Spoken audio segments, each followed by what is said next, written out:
ഇന്ന് നമ്മൾ ഈ കോവിഡ് എങ്ങനെയാണ് അതിൻ്റെ വ്യാപനം ഏതൊരു തലം വരെ എത്തിയിരിക്കുന്നു എന്നുള്ളതിനെ പറ്റിയുള്ള ഒരാശങ്കയുടെ ലോകത്തിലേക്ക് മുഖ്യമന്ത്രി നമ്മളെ കൂട്ടിക്കൊണ്ടുപോകാൻ വേണ്ടി മാത്രം അദ്ദേഹം ഇന്നലെ 1 മണിക്കൂർ നേരം ആ ആശങ്കയുടെ വ്യാപനത്തിൻ്റെ വിശാലമായ അതിരുകൾ എന്തൊക്കെയാണ് എന്ന് അദ്ദേഹം വിവരിക്കുകയുണ്ടായി.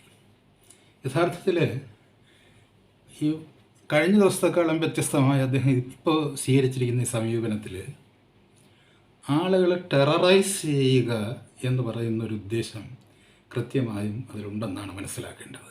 കാര്യം വെച്ച് കഴിഞ്ഞാൽ ഇദ്ദേഹം ഇത് ആരംഭിക്കുന്നതിന് തൊട്ട് മുമ്പ് എല്ലാ ചാനലുകളും എല്ലാ വാർത്താ ചാനലുകളും ഇതിൻ്റെ ഒരു ഉപക്രമം പോലെ നമ്മൾ ഓക്സിജൻ വലിയൊരു പ്രതിസന്ധിയിലേക്ക് പോവുകയാണെന്നും ബെഡുകളുടെ കാര്യത്തിൽ നമുക്ക് അപര്യാപ്തതകളുണ്ടെന്നും ആ തരത്തിൽ നമ്മൾ പോയിക്കൊണ്ടിരിക്കുമ്പോൾ തീർച്ചയായിട്ടും ഇന്നല്ലെങ്കിൽ നാളെ നമ്മളൊരു വലിയ ഒരു അത്യാഹിതത്തിൻ്റെ നടുവിലെത്തിപ്പെടുമെന്നുള്ള തരത്തിൽ ഒരു പ്രചാരണം അവർ നടത്തി.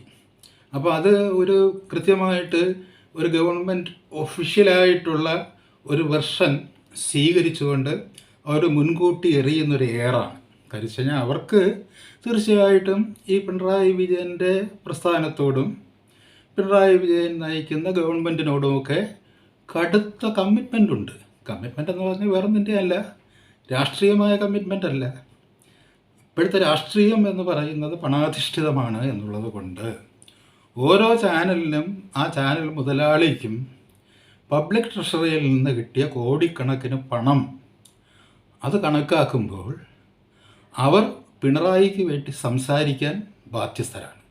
അതുകൊണ്ട് അതിൻ്റെ ഉപക്രമം എന്ന നിലയിൽ അവർ ആദ്യം തുടങ്ങി വയ്ക്കുന്നു. അത് കഴിഞ്ഞിട്ടുണ്ടെങ്കിൽ അതിന് പിന്നാലെ ഇതാ യഥാർത്ഥ മുഖം പ്രത്യക്ഷപ്പെടുന്നു. അപ്പോൾ ഇന്നലത്തെ അദ്ദേഹത്തിൻ്റെ പ്രധാനപ്പെട്ട ആർഗ്യുമെൻ്റ് എന്താണ്? ഇപ്പോൾ ഇവിടെയൊക്കെ ഏതെല്ലാം ജില്ലകളിൽ ഓക്സിജൻ ബെഡുകൾ എത്രയാണുള്ളത്, വെൻറ്റിലേറ്ററുകൾ എത്രയാണുള്ളത്, ICU ബെഡുകൾ എത്രയാണുള്ളത്, അത് സഫീഷ്യൻ്റ് ആകുമോ? ഇന്നത്തെ നിലയിൽ സഫീഷ്യൻ്റ് ആകും. അപ്പോൾ അതുകൊണ്ട് നമ്മൾ ഇപ്പോൾ തൽക്കാലം ആശങ്കപ്പെടേണ്ടതില്ല.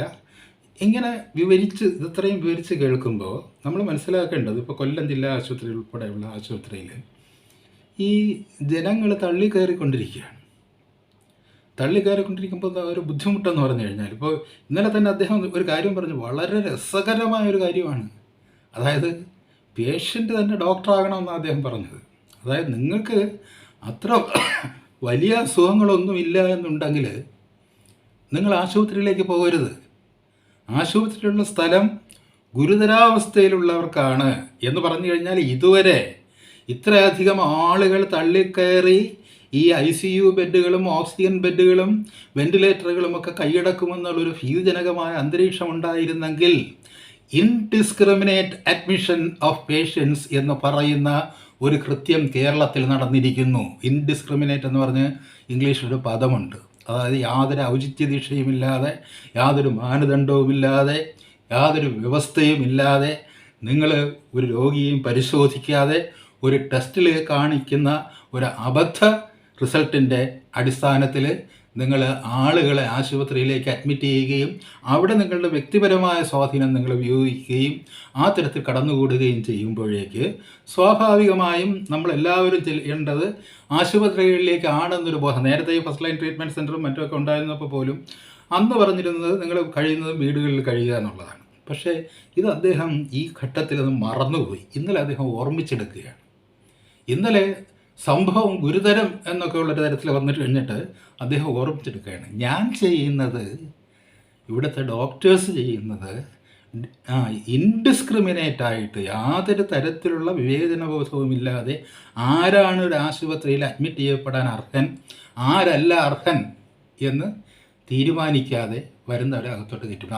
ഡോക്ടർമാരെങ്ങനെ കുറ്റം പറയും? Because the results are false. Results ഫാൾസാണ്. റിസൾട്ട് ഇപ്പോൾ പറഞ്ഞില്ലേ, ഒരു ഫിഷക്കുരം പറയുകയുണ്ടായി.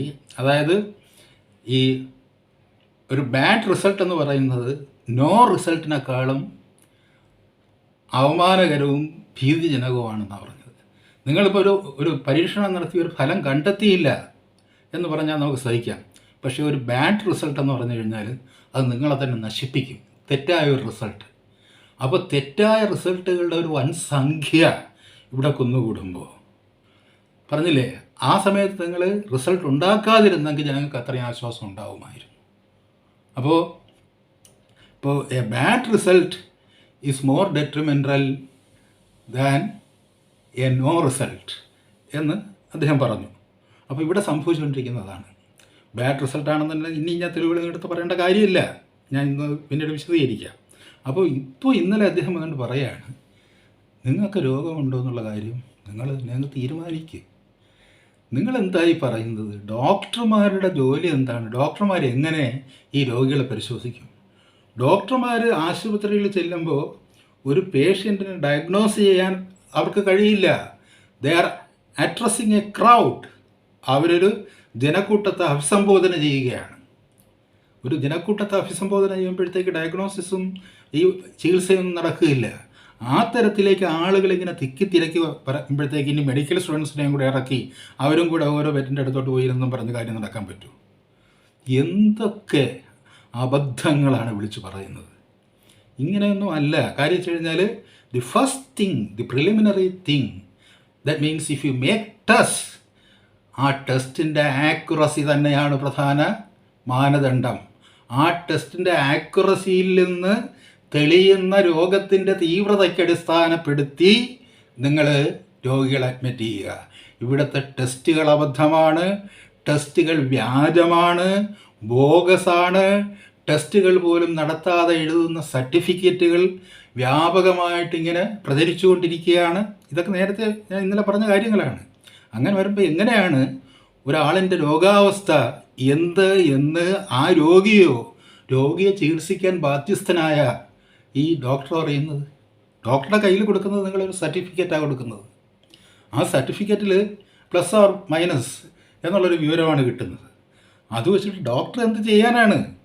ഡോക്ടർ പറഞ്ഞില്ലേ, they are addressing A gathering. ഒരു ജനക്കൂട്ടത്തിൽ ഇപ്പോൾ പറഞ്ഞില്ലേ, ഇപ്പോൾ ആളുകൾ കൂട്ടം കൂടി നിൽക്കാൻ പാടില്ല, പക്ഷേ ആശുപത്രിയിലാകുമ്പോഴത്തേക്ക് ഒരു ആൾക്കൂട്ടമാകാം. ആശുപത്രി അത് നേരത്തെ നമ്മളിൽ ജയിൽ നിറയ്ക്കൽ സമരം നടത്തിയിട്ടുണ്ടായിരുന്നു. ഇപ്പോൾ നമ്മൾ ആശുപത്രി നിറയ്ക്കൽ സമരം നടത്തുകയാണ്. ആശുപത്രികൾ എങ്ങനെ നിറയ്ക്കാം എന്നാലോചിച്ചുകൊണ്ടിരിക്കുകയാണ്. ആശുപത്രി നിറയ്ക്കലിലൂടെ അത് ജനസാമാന്യത്തിലുണ്ടാക്കുന്ന ഇമ്പാക്റ്റ് എന്തായിരിക്കുമെന്ന്, അതിൻ്റെ തളർച്ച എന്തായിരിക്കുമെന്ന്, അതിൻ്റെ മനഃശാസ്ത്രപരമായ ആഘാതം എന്തായിരിക്കുമെന്ന് എനിക്കും നിങ്ങൾക്കും അറിയാം. അപ്പോൾ ഇതിൻ്റെ ഇടയിൽ തന്നെ എൻ്റെ സുഹൃത്ത് കെ രാജ് ഇന്നലെ ഒരു റിപ്പോർട്ടിൻ്റെ ഒരു സ്ലൈസ് എനിക്ക് അയച്ചത്. അപ്പോൾ അത് വളരെ രസകരമാണ്. ബോംബെയിൽ, ഇപ്പോൾ മഹാരാഷ്ട്രയിൽ ഇങ്ങനെ ഒരുപാട് പേര് മരിക്കുന്നുണ്ടെന്നൊക്കെ പറയുന്നുണ്ട്. അപ്പോൾ ബോംബെയിലെ ഡോക്ടേഴ്സ് ദേ പ്രൊട്ടസ്റ്റ്, അവർ പ്രതിഷേധിക്കുന്നു. അവർക്ക് പ്രതിഷേധത്തിൻ്റെ നാവുണ്ട്. മഹാരാഷ്ട്രയിലെ ഡോക്ടർമാർക്ക് പ്രതിഷേധത്തിൻ്റെ നാവുണ്ട്. എന്തിനാണ് അവർ പ്രതിഷേധിച്ചത്? ICMR has given a direction. ICMR direction കൊടുത്തിരിക്കുന്നു. ഇഫ് സംബഡി ഡൈസ്, ആരെങ്കിലും മരിക്കുകയാണെങ്കിൽ, even if he is negative, covid negative ആയാലും, if he dies due to some other morbidity, വേറെ എന്തെങ്കിലും കാരണത്താലാണ് മരിക്കുന്നതെങ്കിലും, and if the cause is uncertain, cause uncertain ആണെങ്കിൽ, ഇതെല്ലാം ആയിരുന്നാലും they may be accounted as covid deaths എന്ന് ICMRൻ്റെ ഒരു നിർദ്ദേശം വന്നിരിക്കുന്നു. ആ നിർദ്ദേശത്ത് അവിടുത്തെ ഡോക്ടർമാർ പ്രതിഷേധിച്ചിരിക്കുന്നു. ഇത് പറഞ്ഞില്ലേ, നമ്മൾ ഇന്നലത്തെ ഇവിടുത്തെ കണക്ക് വന്നപ്പോൾ ഏറ്റവും പറഞ്ഞില്ലേ, ഈ ബുദ്ധിശൂന്യമായ ഒരവസ്ഥ ഇതാണ്. അതായത് ഇപ്പോൾ 1,61,000 പേരെ നിങ്ങൾ ടെസ്റ്റ് ചെയ്യുമ്പോഴത്തേക്ക് സ്വാഭാവികമായിട്ടും രോഗികളുടെ എണ്ണം, ഈ വ്യാജ രോഗികളുടെ എണ്ണം വർദ്ധിക്കും. അത് ശരിയാണ്. പക്ഷേ അതിനനുസരിച്ച് ആളുകളുടെ മരണത്തിലും കൂടെ വർധന ഉണ്ടാകുന്നത് എങ്ങനെയാണ്? 58 പേര് ഇന്നലെ 48 പേരാണെങ്കിൽ ഇന്നലെ 58 പേര് മരിക്കുന്നു. അപ്പോൾ രോഗികളുടെ എണ്ണത്തിലും കൂടെ ഒരു വർധന ഉണ്ടാകണം ഇതിനാനുപാതികമായിട്ട്. അതായത് ഈ വ്യാജ ടെസ്റ്റുകൾ നടത്തി നിങ്ങളുടെ റിസൾട്ട് ഉണ്ടാക്കി ആളുകളെ രോഗം സ്ഥിരീകരിക്കുമ്പോൾ, അങ്ങനെ രോഗം സ്ഥിരീകരിച്ച ആരെങ്കിലും മരിക്കില്ല. അപ്പോൾ ഈ മരിച്ചവരുടെ എണ്ണത്തിലും ഒരു പെരുക്കമുണ്ടാക്കണം. ആ പെരുക്കമുണ്ടാക്കാനുള്ള വഴിയാണ് ഇവിടുത്തെ ICMR എന്ന് പറയുന്ന ഇന്ത്യയുടെ സ്ഥാപനം മഹാരാഷ്ട്രയിലെ ഡോക്ടർമാരോട് ആവശ്യപ്പെട്ടത്. മഹാരാഷ്ട്രയിൽ നിന്ന് നമുക്ക് പല വർത്തമാനങ്ങളും നമ്മുടെ കയ്യിൽ കിട്ടുന്നുണ്ട്. What is the truth behind it? എന്താണ് അതിൻ്റെ പിന്നിലെ യാഥാർത്ഥ്യം എന്നെനിക്ക് നിങ്ങൾക്ക് അറിഞ്ഞുകൂടാ. ഇതാണ് അവസ്ഥയെങ്കിൽ ഇറ്റ് ഈസ് എ മാനിപ്പുലേഷൻ.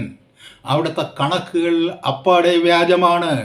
അവിടുത്തെ രോഗികളും അവിടുത്തെ ഡോക്ടർമാരും അവിടുത്തെ ഹെൽത്ത് വർക്കേഴ്സും നിങ്ങളുടെ ദുരാഗ്രഹങ്ങളുടെ ബലിമൃഗങ്ങളായി തീർന്നുകൊണ്ടിരിക്കുകയാണ് എന്നുള്ളതിൻ്റെ തെളിവാണ്. ഇതിൻ്റെ ആ സ്ലൈസ് എൻ്റെ കയ്യിലുണ്ട്, ആവശ്യമുള്ളവർക്ക് ഞാൻ അയച്ചു തരാം.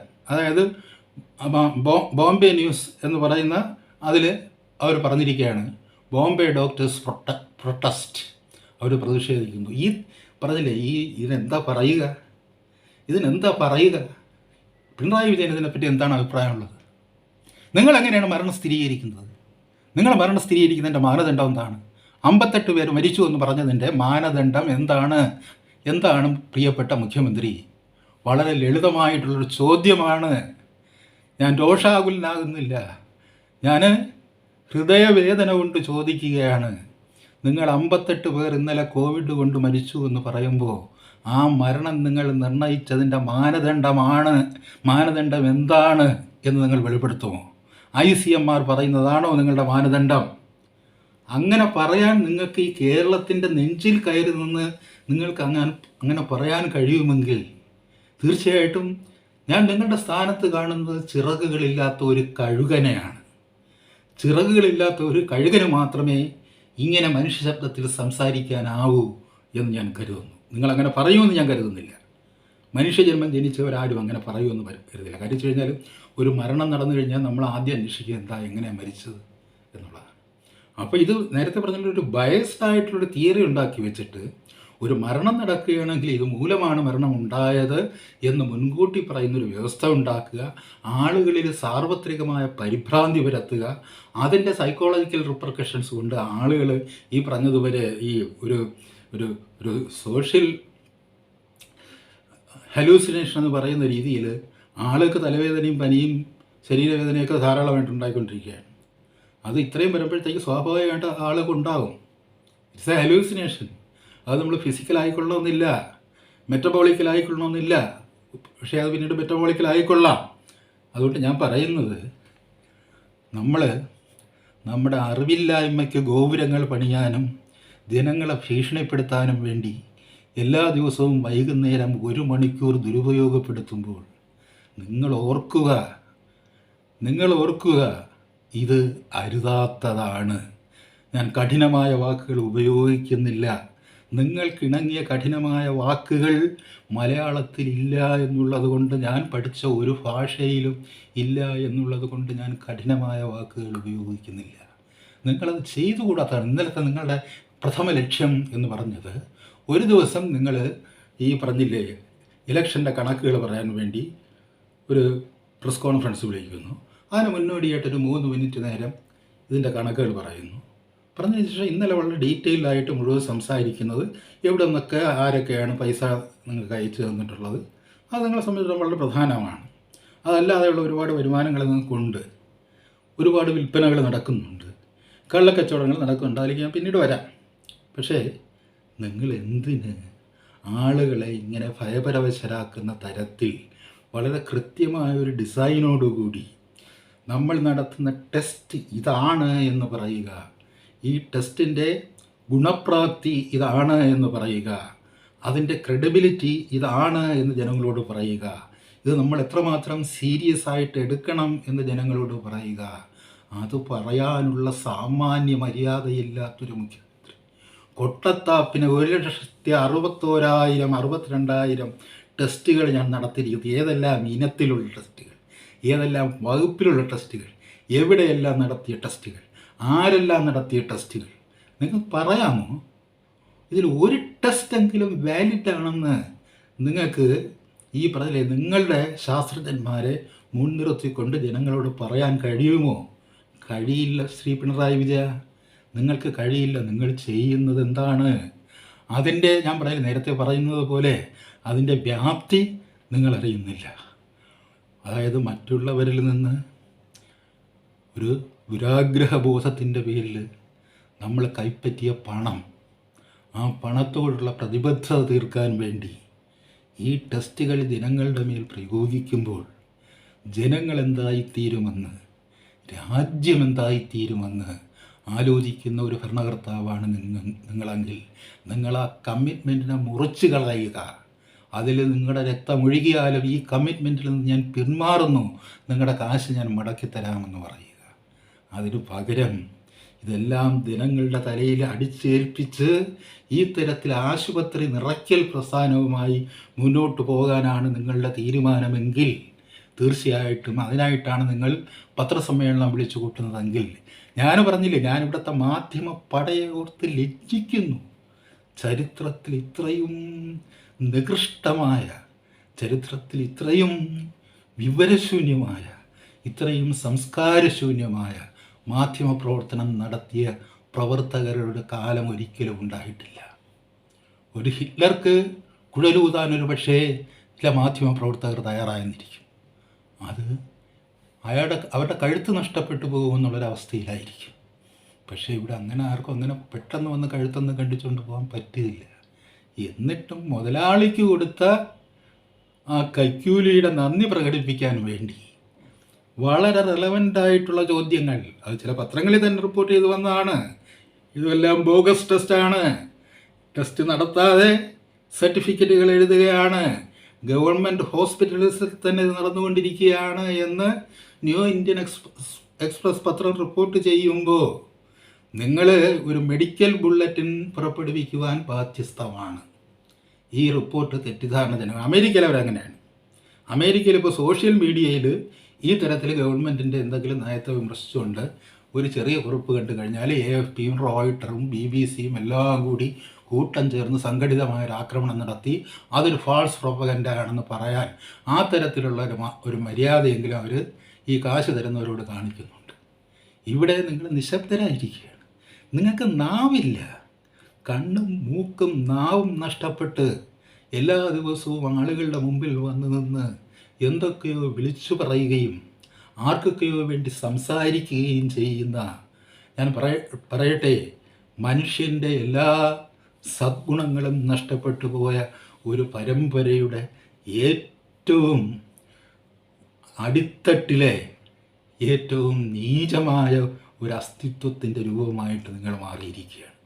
കാരണം ഞാൻ പണ്ട് ഈ മാധ്യമപ്രവർത്തകരെ ആകെ ആക്ഷേപിച്ചുകൊണ്ട് ഞാനൊരു പുസ്തകം എഴുതുമ്പോൾ അത് വേണമെന്ന് ഞാൻ ആലോചിച്ചു. അവരിൽ ഒരാളെങ്കിലും സത്യം പറയുന്ന ആളുണ്ടാവുമല്ലോ എന്ന് വിചാരിച്ചു. പക്ഷേ ഇപ്പോൾ അതല്ല.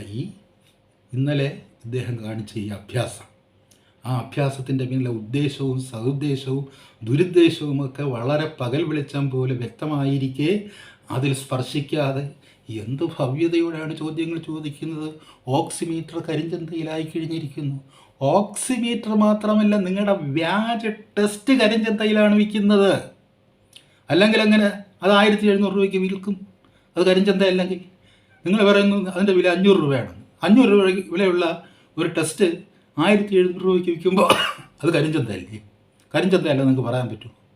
അപ്പോൾ ആ കരിഞ്ചന്തകളുടെ തമ്പുരാൻ അവിടെ ഇരുന്നു കൊണ്ട് ഇങ്ങനെ പറയുകയാണ്, കരിഞ്ചന്ത നടക്കുന്നു. ഓക്സിമീറ്റർ മാത്രമല്ല, നിങ്ങൾ ഈ നടത്തുന്ന എല്ലാ ടെസ്റ്റുകളും കരിഞ്ചന്തയാണ്.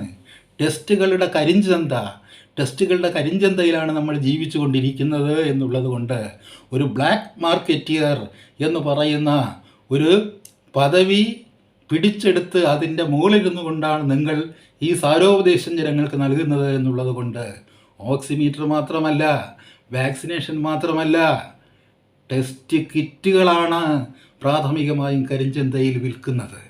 ആ കാര്യം നിങ്ങൾ എങ്ങനെ മറച്ചു പിടിക്കുന്നു എന്നുള്ളതാണ് പ്രസക്തമായിട്ടുള്ള ചോദ്യം. അതെന്തുകൊണ്ട് മാധ്യമങ്ങൾ മിണ്ടുന്നില്ല? ഓക്സിമീറ്ററിനെ പറ്റി ചോദിക്കുമ്പോൾ, വാക്സിനേഷനെ പറ്റി ചോദിക്കുമ്പോൾ അതിൻ്റെ റേറ്റ് കുറയ്ക്കണമെന്ന് പറയുന്നു. ഓക്സിമീറ്ററിനെ പറ്റി ചോദിക്കുമ്പോൾ അതിൻ്റെ റേറ്റ് കുറയ്ക്കണമെന്ന് പറയുന്നു. അപ്പോൾ ടെസ്റ്റിൻ്റെ കാര്യം വരുമ്പോൾ അവർ കോടതിയിൽ പോയിട്ട് പറയുന്നു ഇത് ഞങ്ങൾക്ക് മുതലാകില്ല, കാരണം 1700 രൂപയ്ക്ക് വിറ്റാൽ ഞങ്ങൾക്ക് മുതലാകുമെന്ന് പറഞ്ഞു കഴിഞ്ഞാൽ ഇതൊരു കരിഞ്ചന്ത മുതലാണ് എന്നാണ് അതിൻ്റെ അർത്ഥം.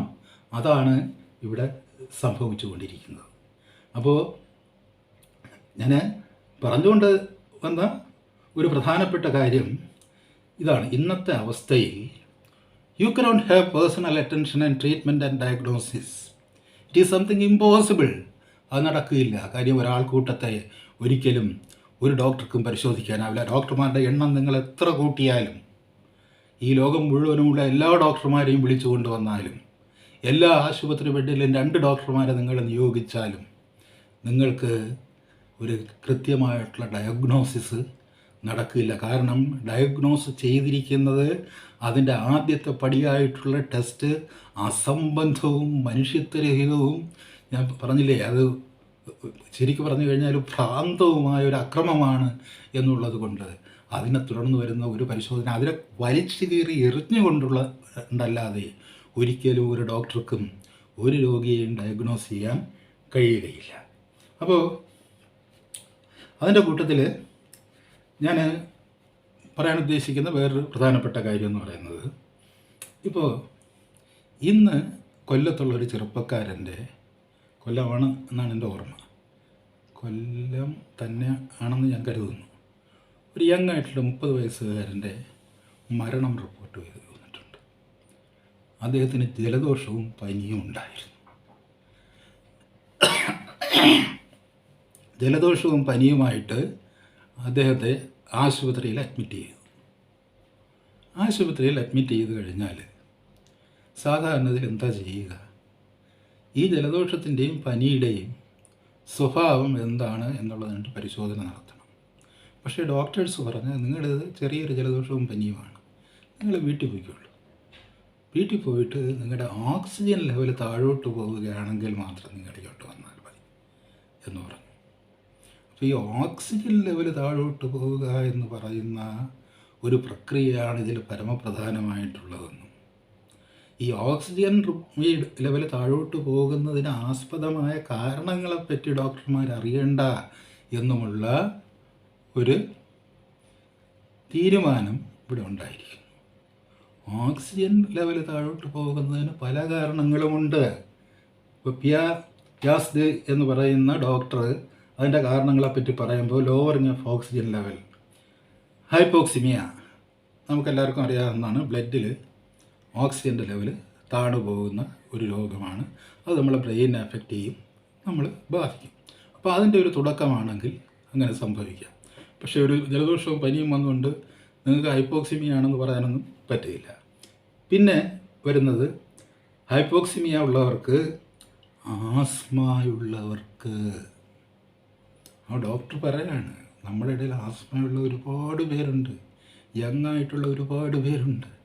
And if you are an asthma patient, there is chance for lowering the blood level, oxygen in blood level. ഓക്സിജനിലെ ബ്ലഡ് ലെവൽ താഴോട്ട് പോകുന്നതിന് നിങ്ങളുടെ ഈ പറഞ്ഞ ആസ്മ കാരണമായി തീരാം ന്യൂമോണിയ. അതായത് നിങ്ങളുടെ ഈ പറയുന്ന ഒരു ചെറിയൊരു പനി അത് ന്യൂമോണിക്കായി മാറുകയാണെങ്കിൽ നിങ്ങളുടെ ബ്ലഡിലെ ഓക്സിജൻ ലെവൽ താഴോട്ട് പോകാം. അപ്പോൾ ഇതിനെല്ലാം സർവ്വത്തിനും കാരണമായിട്ടുള്ളത് ഈശ്വരനാണെന്ന് പറയുന്നത് പോലെ എല്ലാത്തിനും കാരണഭൂതനായിട്ട് എവിടെയോ ഒരു കൊറോണ വൈറസ് ഇരിക്കുന്നുണ്ട് എന്നുള്ളതല്ല. ഇത് എസ്റ്റാബ്ലിഷ്ഡ് ആയിട്ട് ഇതിനെപ്പറ്റിയുള്ള കാരണങ്ങൾ ഡോക്ടേഴ്സ് നൂറ്റാണ്ടുകളായിട്ട് കണ്ടെത്തി അതിന് ചികിത്സ നിർദ്ദേശിച്ചുകൊണ്ടിരിക്കുന്ന കാര്യങ്ങളാണ്. അതുപോലെ CPOD, അത് compulsory pulmonary obstruction disease, pulmonary ഒബ്സ്ട്രക്ഷൻ്റെ ഒരു ഡിസീസ്. അത് പല രൂപത്തിലും വരാം, ഏത് നിമിഷത്തിലും വരാം. ഈ ഡിസീസൊക്കെ ഉള്ളവരെ സംബന്ധിച്ചിടത്തോളം ഇതിന് സാധ്യത വളരെ കൂടുതലാണ്. ഇതിന് സാധ്യത വളരെ കൂടുതലാണെന്ന് പറയുമ്പോഴത്തേക്ക് ഈ ബ്രീത്തിങ് ഒബ്സ്ട്രക്ഷൻ അവർക്ക് ഉണ്ടാക്കാൻ പാടില്ല ഇങ്ങനെയുള്ള രോഗികൾക്ക്. ഇത് ഞാൻ പിണറായി വിജയൻ എന്ന് പറയുന്ന മൂഢനോട് ഞാനിത് പലതവണ പറഞ്ഞതാണ്.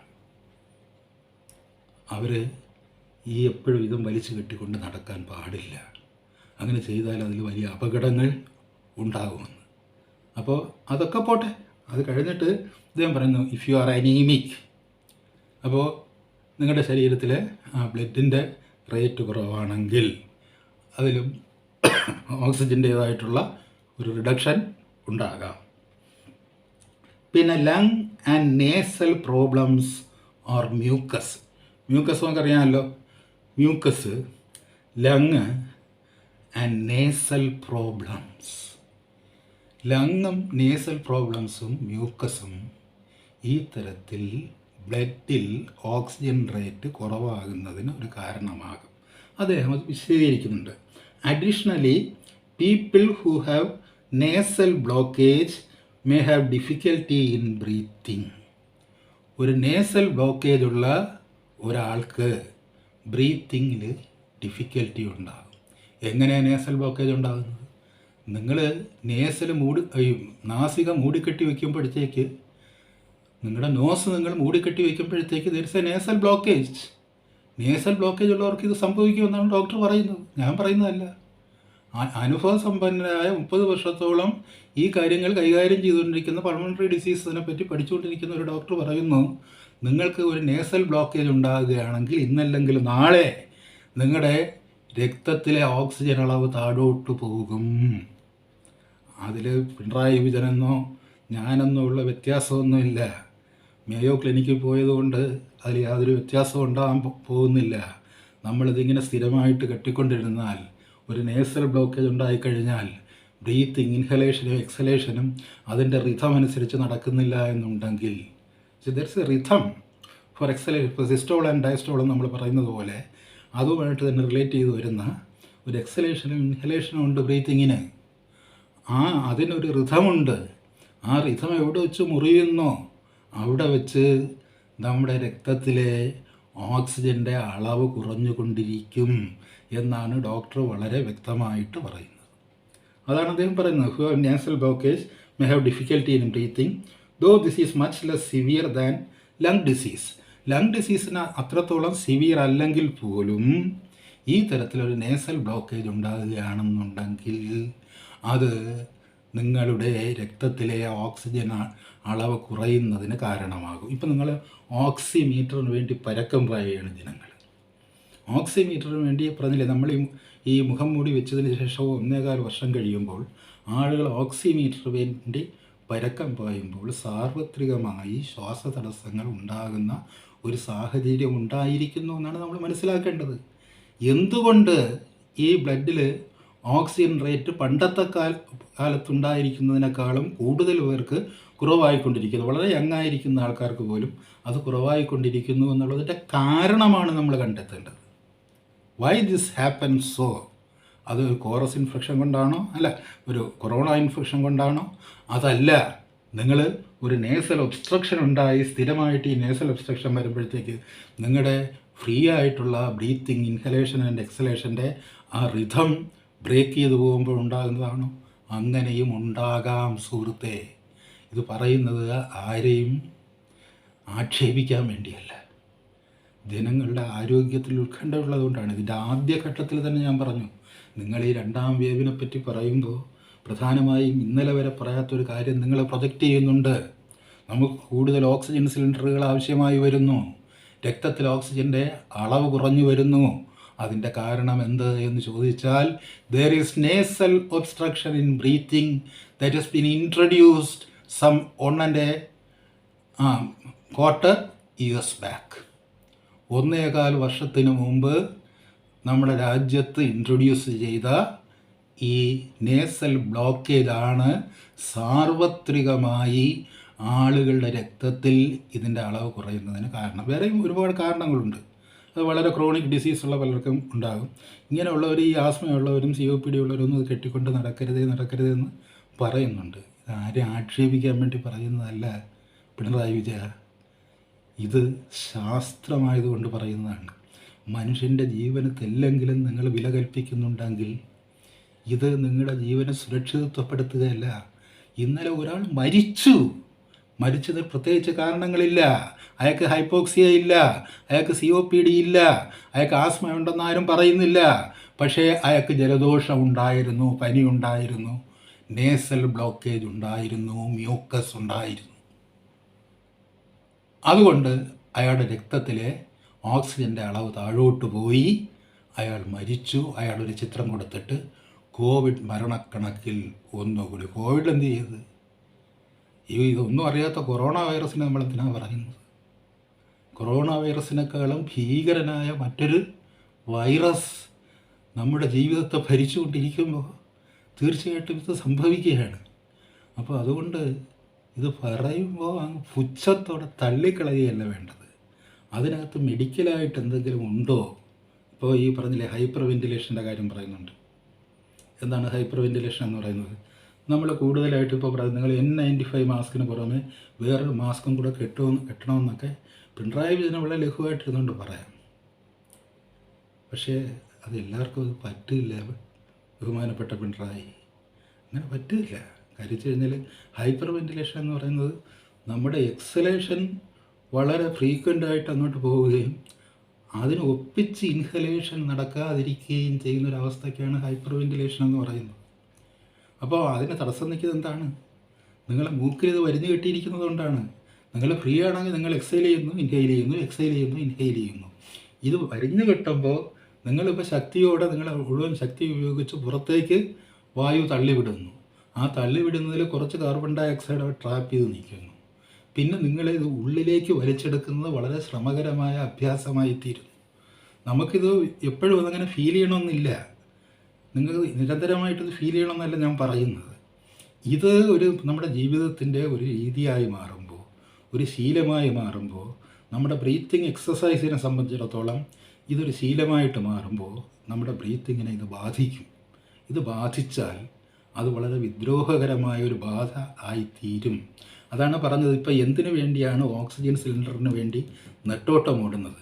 എന്തിനു വേണ്ടിയാണ് ഓക്സിജൻ ബെഡുകൾക്ക് വേണ്ടി നെട്ടോട്ടം ഓടുന്നത്? ആദ്യത്തെ വേവ് വന്നപ്പോൾ ആരും ഓക്സിജൻ ഈ ബെഡിന് വേണ്ടി നെട്ടോട്ടം ഓടിയില്ലല്ലോ.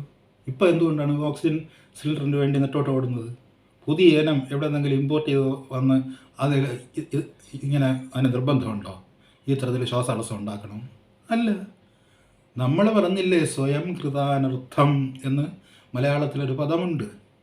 സ്വയം കൃതാനർത്ഥം എന്ന് പറയുന്നത് നമ്മൾ ചില നിയന്ത്രണങ്ങൾ ഏർപ്പെടുത്തുമ്പോൾ അതെന്തുമാത്രം ആവശ്യമാണ്, അനാവശ്യമാണ്, അതാണ് ഞാൻ ഇന്നലെ വായിച്ചത്. അതായത് പുറത്തേക്ക് പോകുമ്പോൾ എത്ര ശതമാനം പേർ മാസ്ക് ഉപയോഗിക്കുന്നു എന്ന് വായിക്കുമ്പോൾ യൂറോപ്യൻ രാജ്യങ്ങളിൽ താരതമ്യേന തുച്ഛമായിട്ടുള്ള ആൾക്കാർ മാത്രമേ മാസ്ക് ഉപയോഗിക്കുന്നുള്ളൂ. ഇത് സിംഗപ്പൂരിലും മലേഷ്യയിലും ഇന്ത്യയിലുമൊക്കെ 88% പേര് ഇത് ഉപയോഗിക്കുന്നുണ്ട്. 88% പേര് ഇത് ഉപയോഗിക്കുമ്പോഴത്തേക്ക് സ്വാഭാവികമായിട്ടും ഒരു ഓക്സിജൻ ഷോർട്ടേജ് ബ്ലഡിലുണ്ടാകും. സ്വാഭാവികമാണ്.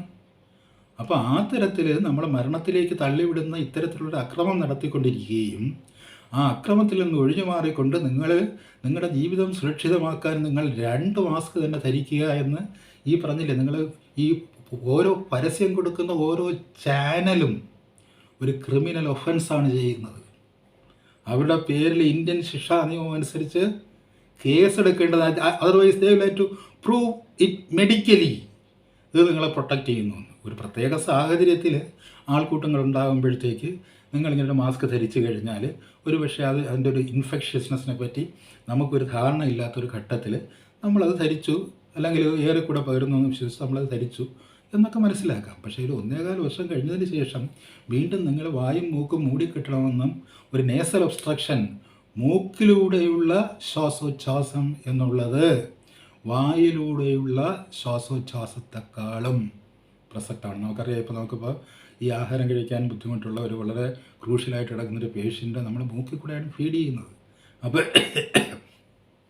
ഈ നേസൽ ഓപ്പണിങ്സ് എന്ന് പറയുന്നത് നമ്മളെ സംബന്ധിച്ചിടത്തോളം വളരെ പ്രധാനമാണ്. കാരണം വെച്ചാൽ ഒരു റെസ്പിറേറ്ററി ഈ ഒരു എക്സസൈസിൽ അതിൻ്റെ തുടക്കവും ഒടുക്കവും ഒക്കെ നേസലാണ്. നമ്മൾ ഒരാൾ മരിച്ചു പോയെന്ന് നോക്കുന്നതിന് ആദ്യം നമ്മൾ മൂക്കിൽ കൈവച്ചാണ് നോക്കുന്നത്. വായിൽ കൈവച്ചാലും നോക്കില്ല, മൂക്കിൽ കൈവച്ചാണ് നോക്കുന്നത്. ശ്വാസം നിലച്ചോ എന്നുള്ളത്. ആ നേസൽ ഒബ്സ്ട്രക്ഷൻ നിങ്ങൾ ഈ രക്തത്തിൽ ഓക്സിജൻ്റെ കുറവുണ്ടാക്കുന്ന ഒരു വലിയ സമൂഹത്തെ പരിഭ്രാന്തരായിട്ട് നാടങ്ങം സൃഷ്ടിച്ചുകൊണ്ട് അവർക്ക് ആവശ്യമില്ലാത്ത സൈക്കിക് സ്ട്രെസ് ഉണ്ടാക്കി. സ്ട്രെസ് എന്ന് പറയുന്നത് ഒരു വലിയ പ്രശ്നമാണ്. സമ്മർദ്ദം വന്നത്, അതായത് നമുക്കറിയാം നമ്മളിപ്പോൾ എങ്ങനെയാണ് ജീവിക്കുന്നത്. ഇപ്പം ഞാൻ എൻ്റെ വീട്ടിൽ ഇരിക്കുമ്പോൾ ഞാൻ എന്തുമാത്രം ഒറ്റപ്പെട്ടിരിക്കുന്നു, എൻ്റെ കമ്മ്യൂണിക്കേഷൻസ് മാത്രം ഈ ഒറ്റപ്പെട്ടു പോകുന്നു, ആ തരത്തിൽ ഈ പല കോണ്ടാക്ട്സും ഇല്ലാതായി തീരുന്നു എന്നൊക്കെ ഞാൻ മനസ്സിലാക്കുന്നുണ്ട്. ഒരാളും എൻ്റെ വീട്ടിലോട്ട് വരാൻ ധൈര്യപ്പെടില്ല. ഞാനെങ്ങോട്ട് പോയാലും I won't be a welcome guest. ആ തരത്തിൽ നമ്മൾ ഐസൊലേറ്റ് ചെയ്യപ്പെട്ട ഒരു 1.25 വർഷക്കാലത്തെ ജീവിതത്തിന് ശേഷം വീണ്ടും നമ്മുടെ രക്തത്തിൽ ഓക്സിജൻ്റെ അളവ് കുറയുമ്പോൾ ഒന്ന് പരിശോധിച്ച് നോക്കിക്കൂടി. നിങ്ങൾ കുറേ സാമ്പിൾസ് എടുത്ത് പരിശോധിച്ച് നോക്കൂ.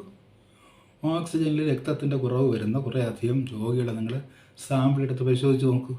അവരെത്ര കാലം, എത്ര ദീർഘ സമയം അവർ ഈ നേസൽ ഒബ്സ്ട്രക്ഷൻ അവരനുഭവിക്കുന്നുണ്ടായിരുന്നു എന്നതിൻ്റെ കണക്കെടുത്ത് നോക്കൂ. അങ്ങനെ വരുമ്പോൾ you can have A finding. അതുകൊണ്ട് കുഴപ്പമുണ്ടോ ഇല്ലയോ എന്നുള്ള കാര്യം ഫൈൻഡിങ് ഉണ്ട്. അത് സുരക്ഷിതമാണോ അപകടകരമാണോ എന്ന് തെളിയിക്കുന്നതിന് അതിനെപ്പറ്റി ഒബ്ജക്റ്റീവായിട്ടുള്ള ഒരു സ്റ്റഡി നടത്തണം. അത് നടത്താതെ ഈ ചാനലിൽ കൂടെ ഒരു പരസ്യം കൊടുത്തിട്ട് ആരോടുള്ള വാശി തീർക്കാനെന്നുള്ള പോലെ ഇതിങ്ങനെ വിളിച്ചു പറഞ്ഞുകൊണ്ടിരിക്കുന്നത് ഒട്ടും ശരിയായ ഒരു കാര്യമല്ല എന്നാണ് എനിക്ക് തുടക്കത്തിലേ പറയാനുള്ളത്. പിന്നെ ഡോക്ടേഴ്സ് പ്രധാനമായിട്ട് പറയുന്ന ഈ സൈക്കോളജിക്കൽ സ്ട്രെസ്സാണ്. മനഃശാസ്ത്രപരമായ ഒരു സമ്മർദ്ദത്തിൽ നിന്നും ഈ ലോവറിങ് എന്ന് പറയുന്ന ഒരു സംഭവം ഉണ്ടായി വരാം. ഓക്സിജൻ്റെ അളവ് കുറയുന്നതിന് മനഃശാസ്ത്രപരമായ സമ്മർദ്ദവും ഒരു കാരണമായി വരാം. പിന്നെ ഞാൻ ഇന്നലെ പറഞ്ഞത്, ഇവിടെ ഇപ്പം നമ്മൾ എംപ്ലോയ് ചെയ്തിരിക്കുന്നത് പ്രധാനമായിട്ടും RT-PCR ടെസ്റ്റുകളല്ല, മറ്റ് ഒരു തരം ടെസ്റ്റുകളാണ്. അതിലേക്ക് ഞാൻ പിന്നീട് വരാം. അപ്പോൾ അങ്ങനെയുള്ള ടെസ്റ്റുകൾ ഉപയോഗിക്കുന്നതിനെപ്പറ്റി ഇന്നലെ തന്നെ ഹണ്ടർ പറഞ്ഞൊരു കാര്യമുണ്ട്. At present none of the diagnostic test appears suitable for wide scale deployment.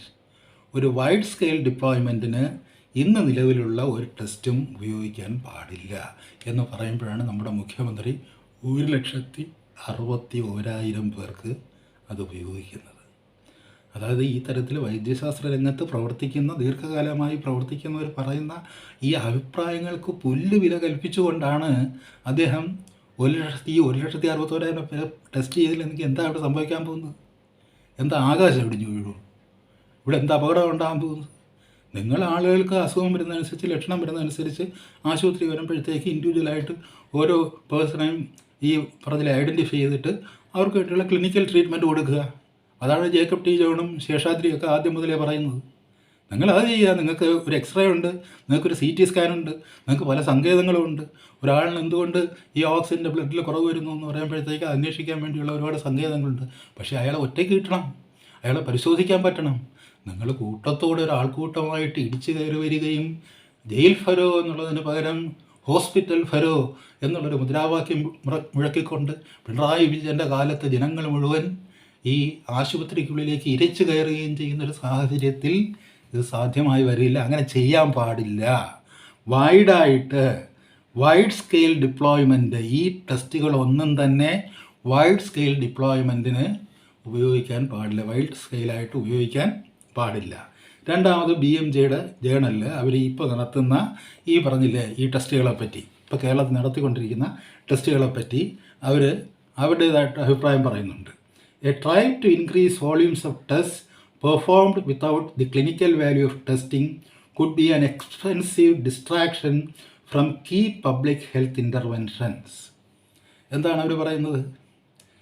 A drive to increase volumes of tests, അതായത് ടെസ്റ്റിൻ്റെ അളവ് വർദ്ധിക്കുവാൻ വേണ്ടിയുള്ള ഈ വെപ്രാളം, performed without the clinical value of testing, അതായത് അതിൻ്റെ ക്ലിനിക്കൽ വാല്യൂ, ടെസ്റ്റിങ്ങിൻ്റെ ക്ലിനിക്കൽ വാല്യൂവിനെ പരിഗണിക്കാതെ നിങ്ങളത് വ്യാപകമായി നടത്തുകയാണെങ്കിൽ കുഡ് ബി ആൻ എക്സ്പെൻസീവ് എന്ന് വെച്ചാൽ വലിയ വില കൊടുക്കേണ്ടി വരുന്ന distraction from key public health interventions, അതായത് വളരെ സുപ്രധാനമായ പബ്ലിക് ഹെൽത്ത് ഇടപെടലുകളിൽ നിന്ന് വഴിതെറ്റിക്കുന്ന ഒരു ഏർപ്പാടായി മാറി അതിന് നമ്മൾ വലിയൊരു വില കൊടുക്കേണ്ടി വരും. അങ്ങനെയാണ് അവർ പറഞ്ഞിരിക്കുന്നത്. പക്ഷേ നമുക്ക് നമ്മുടെ കേരളത്തിൽ ഇതൊന്നും ബാധകമല്ല. അപ്പോൾ അവർ വീണ്ടും പറയുന്നുണ്ട്, high quality evidence on test accuracy is currently lacking. ഈ ഇന്നലെ RT-PCR പറ്റി പറഞ്ഞതുപോലെ നിങ്ങളിപ്പോൾ കൊടുക്കുന്ന ആൻറ്റിബോഡീസ്, ആൻറ്റിജൻ ടെസ്റ്റുകളായാലും ആ ടെസ്റ്റുകൾക്കും high quality evidence in test accuracy is currently lacking. Further research is needed to address the areas of uncertainty. അനിശ്ചിതത്വത്തിൻ്റെ ഒരുപാട് മേഖലകൾ ഇതിനകത്തുണ്ട്. അതിനെ അഡ്രസ്സ് ചെയ്യാൻ കഴിയാത്തിടത്തോളം നിങ്ങൾ ഈ ടെസ്റ്റുകൾ വ്യാപിപ്പിക്കുന്നത് ആത്മഹത്യാപരമാണ്. അതിന് നിങ്ങൾ വലിയ വില കൊടുക്കേണ്ടി വരും. വില നമ്മൾ കമ്പനികളിൽ നിന്ന് നേരത്തെ വാങ്ങിയിട്ടുണ്ട്, നമ്മൾ കീശയിലാക്കിയിട്ടുണ്ട്. ടെസ്റ്റ് വ്യാപാരത്തിലൂടെ തന്നെ നമ്മൾ വലിയ വില കീശയിലാക്കിയിട്ടുണ്ട്. അതുകൊണ്ട് നിങ്ങൾ വില ആർക്കും കൊടുക്കേണ്ടി വരില്ല. പക്ഷേ മനുഷ്യൻ്റെ ജീവനൊരു വിലയുണ്ട്. ആ ജീവൻ്റെ വില നിങ്ങളുടെ ഈ കറൻസികൾക്കോ ഡോളറുകൾക്കോ മുമ്പിൽ ഒന്നുമല്ല സുഹൃത്തേ. നിങ്ങൾ ഈ കെട്ടുന്ന കൊട്ടാരങ്ങളൊന്നും തന്നെ, നിങ്ങളുടെ അധികാരത്തിൻ്റെ കൊട്ടാരങ്ങളൊന്നും തന്നെ മനുഷ്യൻ്റെ പ്രാണഞരമ്പിൽ നിന്ന് പുറത്തു വരുന്ന ഈ ഞരക്കങ്ങൾ അത് ആകാശത്ത് ഇങ്ങനെ വ്യാപിക്കുമ്പോൾ അതിനെ അതിജീവിക്കാൻ നിങ്ങൾക്ക് കഴിയുകയില്ല. അത് നിങ്ങൾ മനസ്സിലാക്കണം. അത് മാത്രമാണ് ഇപ്പോഴും എനിക്ക് നിങ്ങളോട് പറയാനുള്ളത്. നിങ്ങൾ വൈകുന്നേരം വന്നിരുന്നുണ്ട്, ഇത്ര ICU ബെഡുണ്ട്, ഇത്ര വെൻറ്റിലേറ്ററുണ്ട്, ഇത്ര ഫസ്റ്റ് ലൈൻ ട്രീറ്റ്മെൻറ്റ് സെൻ്ററുണ്ട്. ഇനി മെഡിക്കൽ സ്റ്റുഡൻസിനെ ഇപ്പോൾ ഇവിടെ തന്നെ ഉള്ള ഒരു പ്രധാനപ്പെട്ട ഒരു വ്യക്തി റഷ്യയിൽ പോയി അവരുടെ മക്കൾ ക്വാളിഫൈ ചെയ്തുകൊണ്ട് വന്നിട്ട് അവർക്ക് രജിസ്ട്രേഷൻ കൊടുക്കില്ല. ഇവിടെ ഒരു ടെസ്റ്റും കൂടെ എഴുതിയാൽ രജിസ്ട്രേഷൻ കൊടുക്കും. അപ്പോൾ ഇന്നലെ പിണറായി വിജയൻ സംസാരിച്ചപ്പോൾ മനസ്സിലാക്കി, അങ്ങനെ രജിസ്ട്രേഷൻ ഇല്ലാത്തവർക്ക് രജിസ്ട്രേഷൻ കൊടുക്കാനുള്ളൊരു അവസരം കൂടിയാണ്. അതായത് ക്വാളിഫൈ ചെയ്യാനുള്ളൊരു രജിസ്ട്രേഷൻ ടെസ്റ്റുണ്ട്. അങ്ങനെ ഇല്ലാതെ തന്നെ ആ ടെസ്റ്റ് പാസ്സാകാതെ തന്നെ ഇവരെ കൂടി ഡോക്ടർമാരുടെ ഗണത്തിൽ പെടുത്താനുള്ള ഒരു അടിയന്തര സാഹചര്യം ഉണ്ടായി വന്നിരിക്കുന്നു എന്ന് പറയുമ്പോൾ അതിൻ്റെ ലാഭവും കൈക്കൂലിയും കൂടെ നമുക്ക് കിട്ടുന്നു എന്നുള്ളതാണ്. ഇത് മനുഷ്യൻ്റെ ആരോഗ്യരക്ഷാപ്രതി ഉണ്ടാക്കുന്ന നിബന്ധനകളല്ല. ഇവിടെ ഇഷ്ടംപോലെ ഹൗസ് സർജൻസി പാസ്സായവരും ഈ ജോലിക്ക് വൈഭവമുള്ളവരും ആ തരത്തിൽ ആപ്റ്റിറ്റ്യൂഡുള്ളവരായിട്ടുള്ള ഒരുപാട് ആൾക്കാരുണ്ട്. അവർക്ക് നിങ്ങൾ ഈ തരത്തിൽ സ്വതന്ത്രമായി ചിന്തിക്കാനും സ്വതന്ത്രമായ വഴിയിലൂടെ സഞ്ചരിക്കുവാനും സ്വതന്ത്രമായ അഭിപ്രായം പറയുവാനുമുള്ള ഒരു വഴി ഒരുക്കി കൊടുക്കുകയാണെന്നുണ്ടെങ്കിൽ അവർ നിങ്ങളെ വലിച്ചെറിയും. നിങ്ങളീ കാണിച്ചിരിക്കുന്ന അക്രമം മനുഷ്യന് പൊറുക്കാത്തതാണ് എന്നവർ ലോകത്തോട് വിളിച്ചു പറയും. അതല്ല ഇനിയും ന്യൂ റിക്രൂട്ട്മെൻറ്റ്സിനെ ഉണ്ടാക്കുക എന്ന് പറയുമ്പോൾ ഇഷ്ടക്കാർക്ക്, രജിസ്ട്രേഷൻ ഇല്ലാത്ത ഇഷ്ടക്കാർക്ക് കൂടി രജിസ്ട്രേഷൻ ഉണ്ടാക്കി കൊടുക്കാനുള്ള അവസരമായിട്ട് ഈ ജീവന് വിലപേശുന്ന അവസരത്തിൽ പോലും അതിനെ നിങ്ങൾ ദുർവിനിയോഗം ചെയ്യുന്നു എന്ന് പറയുമ്പോൾ നിങ്ങൾ ആരാണ് എന്ന് നിങ്ങളൊന്ന് ആലോചിച്ച് നോക്കണം. ഇത്രയും ആകാമോ എന്നുള്ളതാണ്. വളരെ ലളിതമായി ചെയ്യാവുന്ന കാര്യങ്ങൾ. കാര്യം ശരിക്കും ഇത്ര ഒരു ക്വാണ്ടം ഒരു ദിവസം ഒരു 1,60,000 ടെസ്റ്റൊന്നും കേരളത്തെ പോലെയുള്ള ഒരു സംസ്ഥാനത്തിന് താങ്ങാനാവില്ല, നടത്താനാവില്ല. അതിൻ്റെ കൃത്യമായിട്ടുള്ള റിസൾട്ട് ഉണ്ടാക്കാൻ പറ്റുകയില്ല.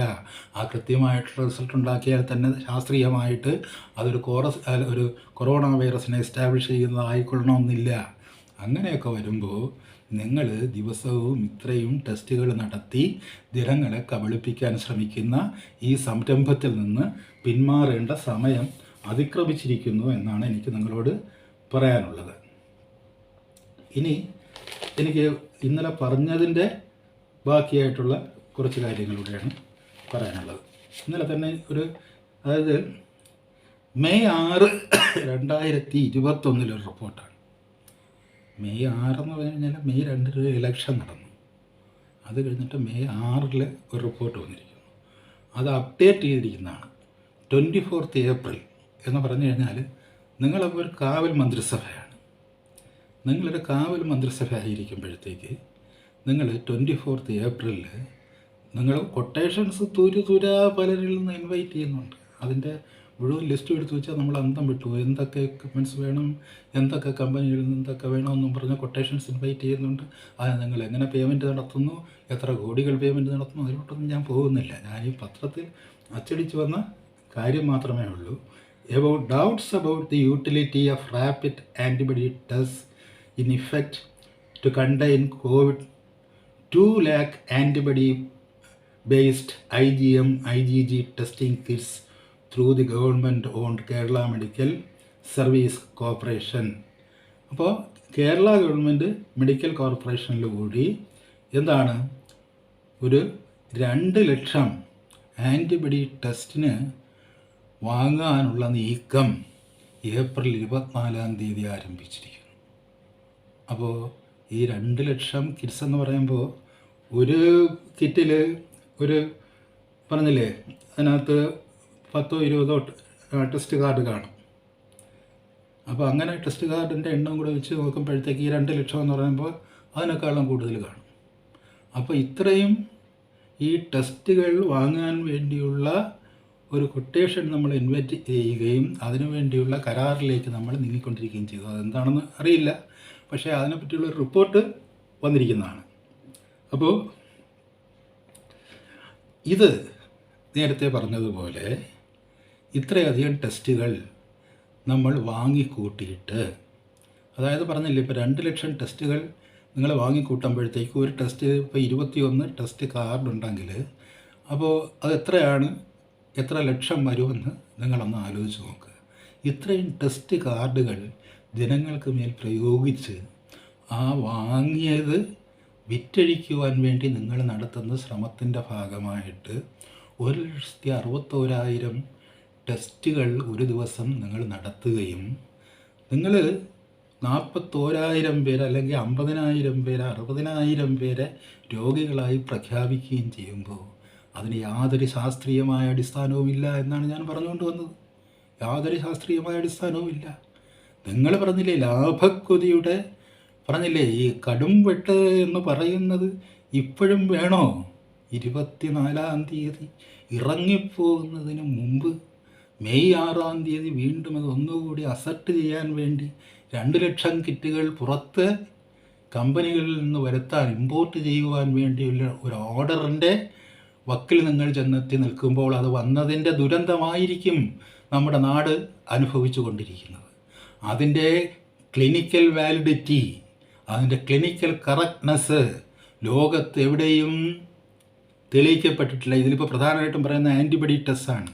ഞാൻ ശൈലജ ടീച്ചറിനോട് വളരെ വിനയപൂർവ്വം ഒരു ചോദ്യം ചോദിക്കുകയാണ്. ശൈലജ ടീച്ചർ ആദ്യം ആൻറ്റിബോഡി ടെസ്റ്റ് വേണമെന്നോ, ആൻറ്റിബോഡി ടെസ്റ്റ് നേരത്തെ നമ്മുടെ ശരീരത്തിൽ ഇത് വന്നിട്ടുണ്ടോ ഉണ്ടെങ്കിലാണ് ആൻറ്റിബോഡി ഉണ്ടാകുന്നത്. അപ്പോൾ അതുകൊണ്ട് ഉള്ള സമർത്ഥമായിട്ട് ഇതൊക്കെ കണ്ടെത്താൻ കഴിയുമെന്നുള്ള ആ കാര്യം ചോദ്യം ചെയ്യപ്പെടുകയും അത് ഒന്നിനും കൊള്ളാത്തതാണ് എന്ന് കാണുകയും, എന്നിട്ട് ശൈലജ ടീച്ചറുടെ സ്റ്റേറ്റ്മെൻറ്റ് ഇറക്കിയിട്ടുണ്ട്. ഈ ആൻറ്റിബോഡി ടെസ്റ്റ് നമുക്ക് സ്വീകാര്യമല്ല, അതിന് പകരം നമ്മൾ ആൻറ്റിജൻ ടെസ്റ്റ് നമ്മൾ പരീക്ഷിക്കാൻ പോവുകയാണ് എന്നൊരു സ്റ്റേറ്റ്മെൻറ്റ് ശൈലജ ടീച്ചർ ഇറക്കിയിട്ടുണ്ട്. അന്ന് സ്വീകാര്യമല്ല എന്ന് പറഞ്ഞ ഈ ആൻറ്റിബോഡീസ് ടെസ്റ്റ് ലോകത്തെവിടെയോ വേസ്റ്റായിട്ട് തള്ളിക്കളഞ്ഞ ഈ ആൻറ്റിബോഡീസ് ടെസ്റ്റ് 2 എത്ര വരുന്നു? 42 ലക്ഷം ടെസ്റ്റ് കാർഡുകൾ നിങ്ങൾ വാങ്ങിക്കൊണ്ടുവന്ന് നിങ്ങൾ നമ്മുടെ ജനങ്ങൾക്ക് മേൽ പ്രയോഗിക്കുമ്പോൾ നിങ്ങൾക്ക് 1,60,000 കൊണ്ട് അത് തികയ്ക്കാൻ പറ്റില്ല. കാര്യം വെച്ച് കഴിഞ്ഞാൽ ഇത്രയും വാങ്ങിക്കൂട്ടിയിരിക്കുകയാണ്. ഇത്രയും വാങ്ങിക്കൂട്ടുമ്പോൾ അതിൻ്റെ കമ്മീഷനുണ്ട്, അതിൻ്റെ കൊള്ളലാഭമുണ്ട്. ആ കൊള്ളലാഭത്തിലൂടെ സഞ്ചരിച്ചു കൊണ്ടിരിക്കുന്ന ഒരു ഭരണ സംവിധാനത്തിന് യാതൊരു കാരണവശാലും സമൂഹത്തോട് നീതി ചെയ്യാൻ കഴിയുകയില്ല. ഞാൻ പറഞ്ഞതേ ഉള്ളൂ, ഈ ശൈലജ ടീച്ചർ എന്ന് പറയുന്ന ആരോഗ്യവകുപ്പ് മന്ത്രി, if you are honest to your words, നിങ്ങൾ പറഞ്ഞ വാക്കുകളോട് നിങ്ങൾക്ക് സത്യസന്ധതയുണ്ടെങ്കിൽ നിങ്ങൾ പറഞ്ഞ വാക്കുകൾ ഇപ്പോഴും ഇൻ്റർനെറ്റിൽ അടിച്ച് കിടപ്പുണ്ട്. എന്താണ്? ഈ ആൻറ്റിബോഡി ടെസ്റ്റുകൾ നമ്മൾ റിജക്റ്റ് ചെയ്യുന്നു. റിജക്റ്റ് ചെയ്യാനുള്ള കാരണം എന്താണ്? ICMR-ഉം ആൻറ്റിബോഡി ടെസ്റ്റ് ഉൽപ്പാദകരായ കമ്പനികളും തമ്മിൽ എന്താണ് വിലയുടെ കാര്യത്തിൽ തർക്കമുണ്ടായി. അങ്ങനെ ആൻറ്റിബോഡീസ് ടെസ്റ്റിൻ്റെ കമ്പനികൾക്ക് എത്രയോ കോടി രൂപ നഷ്ടപരിഹാരം കൊടുക്കാൻ ഹൈക്കോടതി വിധിയുണ്ടായതോടുകൂടി ഇനി ആൻറ്റിബോഡി ടെസ്റ്റ് കൊള്ളുകയില്ല എന്ന് പറഞ്ഞ് തള്ളിക്കളഞ്ഞിട്ട് ആൻറ്റിജൻ ടെസ്റ്റിലേക്ക് കാലുമാറിയ കേരളത്തിലെ ആരോഗ്യവകുപ്പ് മന്ത്രി ഇപ്പോഴെന്താണ് വീണ്ടും ആൻറ്റിബോഡീസ് ടെസ്റ്റ് തന്നെ. ഈ ഇത്രയും 2 ലക്ഷം ആൻറ്റിബോഡീസ് ടെസ്റ്റ്, അതിൽ ശശി തരൂർ അത്ര 30,000 ആൻറ്റിബോഡീസ് ടെസ്റ്റ് വാങ്ങാമെന്ന് പറഞ്ഞിട്ടുണ്ട്. പിന്നെ ICMR 14,000 ചില്ലറ ആൻറ്റിബോഡി ടെസ്റ്റ് കൊടുത്തിട്ടുണ്ട്. ഇതൊക്കെ ജനങ്ങളുടെ മേൽ പരീക്ഷിക്കണോ എന്നുള്ളതാണ് പ്രസക്തമായിട്ടുള്ള ചോദ്യം. അത് ശരിയാവുമോ എന്നുള്ളതാണ് പ്രധാനപ്പെട്ട ചോദ്യം. അപ്പോൾ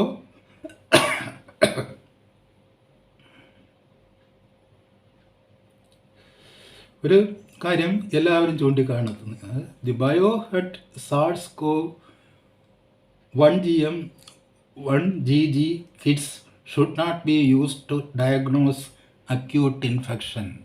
അക്യൂട്ട് ഇൻഫെക്ഷൻ ഡയഗ്നോസ് ചെയ്യാനായിട്ട് ഈ കിറ്റ്സ് ഉപയോഗിക്കാൻ പാടില്ല. പിന്നെ നിങ്ങൾ ഏത് തേങ്ങയ്ക്കാണ് ഈ കിറ്റ്സ് ഇവിടെ ഇറക്കുമതി ചെയ്യുന്നത്? അക്യൂട്ട് ഇൻഫെക്ഷൻ അല്ല, അല്ലെങ്കിൽ മൈൽഡ് ഇൻഫെക്ഷൻ ആണെന്നുണ്ടെങ്കിൽ അതിന് നിങ്ങൾ പറഞ്ഞില്ല ഇച്ചിരി വെള്ളവും കുടിച്ച് എന്തെങ്കിലും കഴിച്ച് നിങ്ങളുടെ ഈ ഇതൊക്കെ ടെസ്റ്റ് ചെയ്തിട്ട് നന്നായിട്ട് വെള്ളം കുടിച്ചാൽ തന്നെ ഓക്സിജൻ ലോവർ ചെയ്യണമെന്നുണ്ടെങ്കിൽ ഓക്സിജൻ വുഡ് കം അപ്പ്. നന്നായിട്ട് വെള്ളം കുടിച്ചാൽ മതി. ഓക്സിജൻ ലോവർ ചെയ്ത് പോകുന്നതിന് നന്നായിട്ട് വെള്ളം കുടിച്ചാൽ മാത്രം മതി, അത് വരും. അപ്പോൾ നിങ്ങൾ എന്തിനാണ് ഇത് അക്യൂട്ടായിട്ടുള്ള ഇതിന് പറ്റുകയില്ല എന്ന് ലോകമാകെ വിളിച്ച് പറയുമ്പോൾ ഈ ആൻറ്റിബോഡീസ് ടെസ്റ്റ് കൊണ്ട് അങ്ങനെ അക്യൂട്ടായിട്ടുള്ള ഒന്നിനും പറ്റിയില്ല എന്ന് പറയുമ്പോൾ ഇന്നലെ മുഖ്യമന്ത്രി തന്നെ പറഞ്ഞു, അക്യൂട്ടായിട്ടുള്ള കേസുകളാണ് ആശുപത്രിയിൽ ട്രീറ്റ് ചെയ്യപ്പെടേണ്ടത്. അക്യൂട്ടായിട്ടുള്ള കേസുകൾ ട്രീറ്റ് ചെയ്യപ്പെടണമെങ്കിൽ അക്യൂസായിട്ടുള്ള കേസുകൾക്ക് വേണ്ടിയുള്ള ടെസ്റ്റുകൾ നടത്തണം. നിങ്ങൾ അക്യൂട്ടായിട്ടുള്ള കേസുകൾക്ക് വേണ്ടിയുള്ള ഒരു ടെസ്റ്റും നിങ്ങളിവിടെ നടത്തുന്നില്ല. എന്നിട്ട് നിങ്ങൾ എങ്ങനെയാണ് പറയുന്നത് എല്ലാ ബെറ്റും നിറയുന്നു എന്ന് പറയുന്നത്? അതാണ് മനസ്സിലാകാത്തത്. ചോദിക്കുന്ന ചോദ്യങ്ങൾക്ക് വ്യക്തമായ മറുപടികൾ ഉണ്ടാകുക എന്ന് പറയുന്നത് ഒരാവശ്യമാണ്.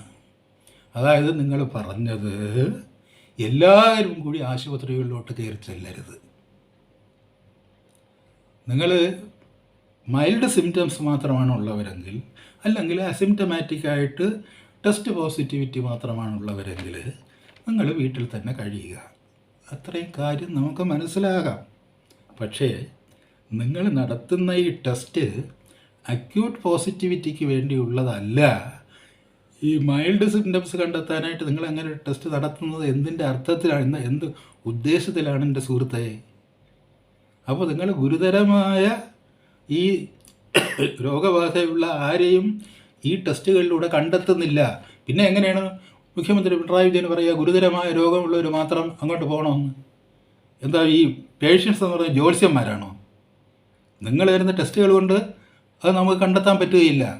അപ്പോൾ പിന്നെ എങ്ങനെ പേഷ്യൻസ് അത് കണ്ടുപിടിക്കും? ഏത് ഡോക്ടർ അത് കണ്ടുപിടിക്കും?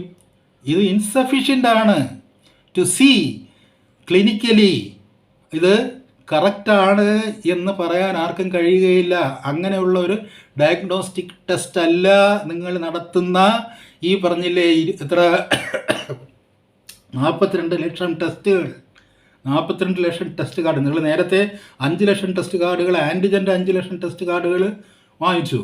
എന്നിട്ട് നിങ്ങൾ കുറച്ച് നോക്കിക്കഴിഞ്ഞപ്പോഴത്തേക്ക് ആ ടെസ്റ്റ് കാർഡുകൾ മോശമാണ് എന്ന് പറഞ്ഞിട്ട് അതിൽ 32,000 തിരിച്ചു കൊടുക്കാൻ തീരുമാനിച്ചു. ശരിയല്ലേ? നിഷേധിക്കാമോ?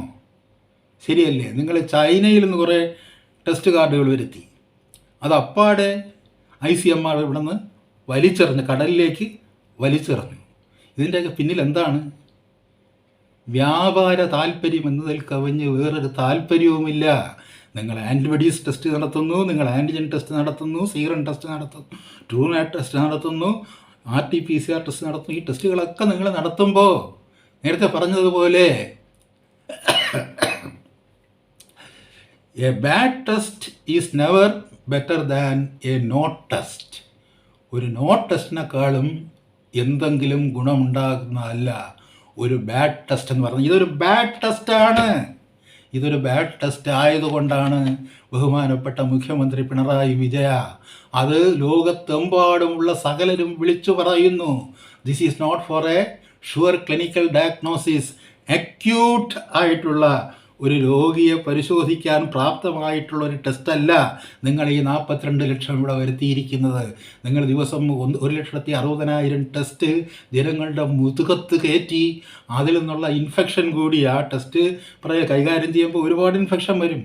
ഇത്ര കൂട്ടത്തോടെ ഈ സാമ്പിളൊക്കെ എടുത്തുകൊണ്ട് പോയി എവിടെയെങ്കിലുമൊക്കെ ഇട്ട് ആരുടെയെങ്കിലും പുറത്ത് കയറി എവിടെയെങ്കിലും നിന്ന് എന്തെങ്കിലും ഒരു റിസൾട്ടൊക്കെ എഴുതിക്കൊണ്ട് വരുമ്പോഴത്തേക്ക് ഒരുപാട് അനാർക്കി വരും. ആ തരത്തിലൊരു അനാർക്കി നിങ്ങൾ ഉണ്ടാക്കുമ്പോൾ നിങ്ങൾ മനുഷ്യനോട് അല്പം ദയ കാണിക്കൂ എന്നാണ് പറയുന്നത്. False positive results of Biohit SARS-CoV-2 IgM IR may occur due to cross activity from other possible causes. FAD's emergency use authorization അത് 25 കാർഡ്സും 25 കാസറ്റ്സുമാണ് ഒന്നിനുള്ളിൽ ഇവർ വച്ചിരിക്കുന്നത്. ഇതാണ് അവർ നൽകുന്ന വിവരം എന്ന് പറയുന്നത്. അപ്പോൾ ഞാനിപ്പോൾ ഇന്ന് കൂടുതലായിട്ടൊന്നും പറയുന്നില്ല. കഴിഞ്ഞ ദിവസങ്ങളിൽ പറഞ്ഞു കഴിഞ്ഞ ഒരു കാര്യം തന്നെയാണ് പറയുന്നത്. അതായത് ഈ അന്തവും കുന്തവുമില്ലാത്ത ഈ ടെസ്റ്റുകൾ വ്യാപകമാക്കി കഴിഞ്ഞാൽ അത് സമൂഹത്തിന് വളരെ ആപത്തുണ്ടാക്കും. അതൊരിക്കലും ഒരു അക്യൂട്ടായിട്ടുള്ള ഗുരുതരമായ ഒരു രോഗത്തെ വ്യാഖ്യാനിക്കാനോ കണ്ടെത്താനോ സഹായകമല്ല. അതിൻ്റെ റിസൾട്ടിൽ ഒരുപാട് അൺസർട്ടനിറ്റീസ് ഉണ്ട്. ആ അൺസർട്ടനിറ്റീസ് പരിഹരിക്കാൻ ആർക്കും കഴിഞ്ഞിട്ടില്ല. ഇതാണ് നിങ്ങളിപ്പോൾ നടത്തിക്കൊണ്ടിരിക്കുന്ന ടെസ്റ്റുകളുടെ അവസ്ഥ. RT-PCR വേറെ, അത് ഇന്നലെ ഞാൻ പറഞ്ഞു കഴിഞ്ഞു. ലോകത്ത് ഇന്ന് ഉള്ള നിങ്ങൾക്ക് ചെറിയ തോതിൽ നടത്താം. ഈ ടെസ്റ്റുകളൊക്കെ ചെറിയ തോതിൽ നടത്തിയിട്ട് അതിൻ്റെ ഇമ്പാക്റ്റ് എന്താണെന്ന് നിങ്ങൾക്ക് ജനങ്ങളിൽ നിന്ന് അത് പരീക്ഷിച്ചിട്ട് അതിൻ്റെ റിസൾട്ട് എടുക്കുക. അല്ലാതെ നിങ്ങൾ 1,60,000 പേരുടെ പേരിൽ ഒരു ടെസ്റ്റ് നടത്തിയിട്ട് നിങ്ങൾ എങ്ങനെ അതിൻ്റെ ഒരു റിസൾട്ട് കാൽക്കുലേറ്റ് ചെയ്യുക? You can take some samples. അതല്ലേ അതിൻ്റെ ഒരു മര്യാദ എന്ന് പറയുന്നത്. ഇപ്പോൾ കേരളത്തിൽ ഇത്ര ലക്ഷം ജനങ്ങളുണ്ട്. ഇത്ര ലക്ഷം ജനങ്ങളിൽ നിങ്ങൾ സസ്പെക്റ്റ് ചെയ്യുന്ന അല്ലെങ്കിൽ രോഗലക്ഷണങ്ങളുള്ള സിംറ്റംസ് ഉള്ള ഇത്ര പേരുണ്ട്, സിംറ്റംസ് ഇല്ലാത്ത ഇത്ര പേരുണ്ട്. സിംറ്റംസ് ഉള്ള ഒരു 50 പേര്, സിംറ്റംസ് ഇല്ലാത്ത ഒരു 50 പേര് നിങ്ങളൊരു ടെസ്റ്റിന് വിധേയമാക്കുന്നു. അപ്പോൾ നിങ്ങൾക്ക് കിട്ടിയ റിസൾട്ട് ഇതാണ്. ഈ റിസൾട്ടിൽ ഒരു അക്യൂട്ടായിട്ടുള്ള ഒരു ക്ലിനിക്കൽ ഇൻവെസ്റ്റിഗേഷന് വേണ്ടിയുള്ള എന്തെങ്കിലും വിവരമുണ്ടോ എന്ന് നിങ്ങൾ ഒരു പരിശോധനയിലൂടെ വെളിപ്പെടുത്തുകയാണെന്നുണ്ടെങ്കിൽ നിങ്ങളുടെ ആർഗ്യുമെൻ്റ് ശരിയാണ്. നിങ്ങളത് നടത്തുന്നില്ല എന്നുള്ളത് കൊണ്ട് തന്നെ നിങ്ങൾ ഈ ചെയ്യുന്നത് ഒരു ക്രൈമാണ്. നിങ്ങൾ ഇന്നലെ ഒരു മണിക്കൂർ പത്രസമ്മേളനം നടത്തിയത് ജനങ്ങളെ ടെററൈസ് ചെയ്യാൻ വേണ്ടിയായിരുന്നു, അല്ലാതെ വേറൊരു ഉദ്ദേശവും അതിനകത്തില്ല. ഇവിടുത്തെ മാധ്യമങ്ങൾ നിങ്ങൾ വരുന്നതിന് മുമ്പ്, അതായത് ഈ പണ്ട് ഈ രാജാക്കന്മാർ വരുന്നതിന് മുമ്പ് അദ്ദേഹം ഇതാ എഴുന്നള്ളുന്നു എന്ന് പറയുന്നതിന് മുമ്പ് അദ്ദേഹം എന്ത് പറയാനാണ് എഴുന്നള്ളുന്നത് എന്നുകൂടി അവർ വിളിച്ചു പറയുന്നുണ്ടായിരുന്നു. അതായത് ഓക്സിജൻ ക്ഷാമത്തിൻ്റെ വക്കിലേക്കാണ് നമ്മൾ നീങ്ങിക്കൊണ്ടിരിക്കുന്നത്. ഓക്സിജൻ ബെഡുകളുടെ ദൗർലഭ്യം ഉണ്ടായിരിക്കുകയാണ്. പല സ്ഥലങ്ങളിലും ഓക്സിജൻ ബെഡുകൾ കിട്ടുന്നില്ല. പലയിടത്തും രോഗികൾ അഡ്മിഷൻ കിട്ടാതെ മടങ്ങിപ്പോവുകയും വഴിയിൽ വീണ് മരിക്കുകയും ചെയ്യുന്നു. ഇതൊക്കെ നിങ്ങളുടെ പത്ര റിപ്പോർട്ടുകളാണ് നമ്മോട് പറയുന്നത്. നിങ്ങൾ തന്നെയാണ് ലോകത്തോട് പറയുന്നത്. അത് പറഞ്ഞിട്ട് നിങ്ങളത് നിർത്തണമെന്ന് പറയുമ്പോൾ അതാണ് പറഞ്ഞത്. ഒരു ബാഡ് ടെസ്റ്റ് എന്ന് പറയുന്നത് നോ ടെസ്റ്റിനേക്കാളും ആപൽക്കാരിയാണ്. നിങ്ങൾ ഒരു ടെസ്റ്റ് നടത്താതിരിക്കുന്നതിനേക്കാളും ആപൽക്കാരിയാണ് ഒരു ബാഡ് ടെസ്റ്റ് എന്ന് പറയുന്നത്. അതുകൊണ്ട് ഈ 1,61,000 ഈ ബാഡ് ടെസ്റ്റ് നിങ്ങൾ ദിവസം പ്രതി നടത്തിക്കൊണ്ടിരിക്കുമ്പോൾ അത് നമ്മുടെ സമൂഹത്തിലുണ്ടാക്കുന്ന അപകടത്തിൻ്റെ വ്യാപ്തി വലുതാണ്. അത് നിങ്ങൾ മനസ്സിലാക്കണം. നിങ്ങൾ വളരെ സുരക്ഷിതനാണ് എന്നൊക്കെ പറയുന്നത്. ഇന്നലെ നിങ്ങൾ ഇത് നടത്തുമ്പോഴത്തേക്ക് ഇടയ്ക്ക് വെള്ളം കുടിക്കുകയും ചുമക്കുകയും ഒക്കെ ചെയ്യുന്നത് കണ്ടു. അപ്പോൾ എനിക്ക് വീണ്ടും പറയണമെന്ന് തോന്നി, അത് വല്ലപ്പോഴൊക്കെ ഒന്ന് അഴിച്ചു വയ്ക്കണം. നിങ്ങൾക്കും വരാം. അതായത് ഈ നേസൽ റെസ്പിറേഷൻ ഒബ്സ്ട്രക്ഷൻ എന്ന് പറയുന്നത് ഈ തരത്തിൽ ഈ നമ്മുടെ നേസൽ ഹോൾസ് സ്ഥിരമായിട്ട് കവർ ചെയ്ത് വെച്ചിരിക്കുന്ന ആർക്കും അത് വരാം. അതിൽ നിന്ന് അങ്ങനെ ഒരു ഒബ്സ്ട്രക്ഷൻ വരുമ്പോൾ ഈ ഇൻഹലേഷൻ എക്സലേഷൻ റിതം പോവുകയും ഈ ഹൈപ്പർ വെന്റിലേഷൻ ഉണ്ടാകുകയും അതിൻ്റെ ഭാഗമായിട്ട് നമ്മുടെ വീട്ടിൽ പറഞ്ഞ പോലെ ഓക്സിമീറ്റർ ഉണ്ട്, അല്ലെങ്കിൽ ഞാൻ പോകുന്നിടത്തൊക്കെ ഓക്സിജൻ സിലിണ്ടർ ഉണ്ട്, അല്ലെങ്കിൽ ഞാൻ സഞ്ചരിക്കുന്ന ആകാശ വിമാനത്തിലൊക്കെ ഓക്സിജൻ സൗകര്യങ്ങളുണ്ട്. അതുകൊണ്ട് എനിക്കൊന്നും സംഭവിക്കുന്നില്ല എന്നുള്ളൊരു ധിക്കാരമാണ് നിങ്ങളുടെ പ്രവർത്തനങ്ങളിലുള്ളതെങ്കിൽ എനിക്ക് നിങ്ങളോടൊന്നും പറയാനില്ല. പക്ഷേ ഇത് ഇവിടുത്തെ സാധാരണക്കാരനെ സംബന്ധിച്ചിടത്തോളം, നമ്മുടെ ജീവിതത്തെ സംബന്ധിച്ചിടത്തോളം വളരെ മർമ്മപ്രധാനമായ ഒരു കാര്യമാണ്. അതുകൊണ്ട് ഞാൻ വീണ്ടും നിങ്ങളോട് പറയുകയാണ്, നിങ്ങളിത് ആവർത്തിക്കരുത്. ഇപ്പോൾ നിങ്ങൾ പറഞ്ഞില്ല, ഇപ്പോൾ ഒരു 25 കാർഡാണ് ഒരു ടെസ്റ്റ് കിറ്റിലുണ്ടാകുക. അങ്ങനെ വരുമ്പോഴത്തേക്ക് നിങ്ങൾ 2,50,000 ലക്ഷം കാർഡ് നിങ്ങൾ വരുത്തി വെച്ചേക്കുകയാണ്. ഈ ഏപ്രിൽ 24-ാം തീയതി ഇലക്ഷന് തൊട്ട് മുമ്പ് 50 ലക്ഷം കാർഡ് നിങ്ങൾ വരുത്തി വെച്ചിരിക്കുകയാണ്. ഇത് നിങ്ങൾ ചുട്ടുകളയുക. ഒരു ജനതയെ മുഴുവൻ ചുട്ടുകളയാൻ വേണ്ടിയുള്ള കാർഡുകൾ നിങ്ങൾ വരുത്തി വെച്ചിരിക്കുകയാണ്. ആ കാർഡുകൾ ജനങ്ങളുടെ മേൽ പ്രയോഗിച്ച് ജനങ്ങളെ മുഴുവൻ അതിൻ്റെ അടിമകളാക്കി തീർക്കുമെന്നും അവരുടെ മേൽ നിങ്ങൾ ആധിപത്യം സ്ഥാപിക്കുന്നുവെന്നും നിങ്ങൾ കരുതുന്നുവെങ്കിൽ അത് തെറ്റാണ്. ഇവിടെ പറഞ്ഞില്ലേ, ഏതോ ഒരു അഷിയിലോ ഒരു ഇക്ബാലോ പിന്നെ ഏതോ ഒരു മോഹനസുന്ദരനോ കുറേ IMAക്കാരോ KGMAക്കാരോ ഒക്കെ ഉണ്ടല്ലോ, അവർക്ക് മറുപടി പറയാമല്ലോ. ഈ ഒരു അക്യൂട്ടായിട്ടുള്ള ഒരു രോഗിയെ കണ്ടെത്താൻ ഈ പറയുന്ന ഇത് എന്തിനു പറയുന്നത്? അത് ശൈലജ ടീച്ചർ പറഞ്ഞു കഴിഞ്ഞതല്ലേ, ഇത് കൊള്ളാത്ത ഒരു ടെസ്റ്റാണെന്ന് പറഞ്ഞു കഴിഞ്ഞതല്ലേ, തള്ളിക്കളഞ്ഞതല്ലേ. പിന്നെ ആൻറ്റിജൻ ടെസ്റ്റ് വരുമ്പോൾ തന്നെ ആൻറ്റിജൻ ടെസ്റ്റിനെതിരെയുള്ള റിപ്പോർട്ട് ആദ്യമായിട്ട് വരുന്നത് തന്നെ WHO എന്നാണ്. കാര്യം വെച്ച് കഴിഞ്ഞാൽ അതിന് ഈ ജലദോഷത്തിൻ്റെ വൈറസിനെയും ഈ കൊറോണയുടെ എന്ന് പറയുന്ന വൈറസിനെയും തമ്മിൽ തിരിച്ചറിയാൻ പറ്റുകയില്ല. ഇത് തന്നെയാണ് ഞാൻ ഇന്നലെ വായിച്ച ശാസ്ത്രജ്ഞന്മാരും പറഞ്ഞത്. How to identify a corona virus is still a problem. Corona virus എന്ന് അസർട്ടൈൻ ചെയ്യാൻ കഴിയുന്ന ഒരു വൈറസ് അതെങ്ങനെ നമ്മുടെ ശരീരത്തെ ഇൻഫെക്റ്റ് ചെയ്യുന്നു, അതിൻ്റെ ഇൻഫെക്റ്റിംഗ് കപ്പാസിറ്റി ഏതാണ് എന്നുള്ളതിനെപ്പറ്റി വ്യക്തമായ യാതൊരു തെളിവുകളും അന്തർദേശീയ തലത്തിൽ ഇതുവരെ നമുക്ക് ലഭിച്ചിട്ടില്ലാത്ത ഈ സവിശേഷ സാഹചര്യത്തിൽ നമ്മൾ ഈ നടത്തുന്ന ടെസ്റ്റ് എന്ന് അവിടെ ഇരുന്നു കൊണ്ട് ആരോ പറഞ്ഞില്ലേ, ഞാൻ പറഞ്ഞാലത് ശരിയാവില്ല. അവിടെ WHO ഇരുന്നുകൊണ്ട് ഏതോ സാമൂഹ്യ വിരുദ്ധൻ ടെസ്റ്റ് എന്ന് വിളിച്ച് പറയുമ്പോൾ ഇവിടെ ഇരുന്നുകൊണ്ട് ടെസ്റ്റ് എന്ന് പറഞ്ഞിട്ട് ടെസ്റ്റുകൾ മുഴുവൻ വരുത്തി അതിൽ നിന്ന് കൊള്ളലാഭം അടിക്കാൻ ശ്രമിക്കുന്ന ഒരു ഭരണസ്ഥാപനത്തോട് എനിക്ക് ഏറ്റവും ഒടുവിലായിട്ട് പറയാനുള്ളത്, നിങ്ങൾക്ക് ഈ അധിക നാളിൽ ഈ കളി കളിക്കാൻ പറ്റുകയില്ല. ഇവിടെ നിങ്ങൾക്ക് ആശുപത്രികൾ നിറയ്ക്കാൻ പറ്റുകയില്ല. ഇവിടെ നിങ്ങൾക്ക് ആളുകളെ അങ്ങനെ കൊല്ലാൻ പറ്റുകയില്ല. ഇവിടെ നിങ്ങൾക്ക് ആളുകളെ എന്നും ബന്ധനസ്ഥരായി ഇങ്ങനെ വീട്ടിനകത്തിരുത്താൻ പറ്റുകയില്ല. ഈ ചങ്ങലകൾ പൊട്ടിച്ചെറിയുന്നത് ഇനി നമ്മൾ വലുതായിട്ട് കാത്തിരിക്കേണ്ട കാര്യമില്ല. ലോകത്തെമ്പാടും ഈ ചങ്ങലകൾ പൊട്ടിച്ചെറിഞ്ഞിട്ടുണ്ട്. മാസ്ക് ഇല്ലാത്ത ജനങ്ങളുടെ ആൾപ്പെരുപ്പമാണ് യൂറോപ്യൻ രാജ്യങ്ങളിൽ. അവിടുത്തെ 90% ആൾക്കാരും പുറത്തു പോകുമ്പോൾ പോലും മാസ്ക് ധരിക്കാറില്ല. ഈ തരത്തിലുള്ള സോഷ്യൽ റെസ്ട്രിക്ഷൻസും സോഷ്യൽ ഡിസ്റ്റൻസിങ്ങും ബാധകമല്ലാത്ത ഒരു ജീവിതശൈലിയിലേക്ക് അവർ മാറിക്കൊണ്ടിരിക്കുകയാണ്. പിന്നെ നമ്മൾ ഈ പറയുന്ന പോലെ വാക്സിനേഷൻ കൂടി വരുന്നുണ്ട്.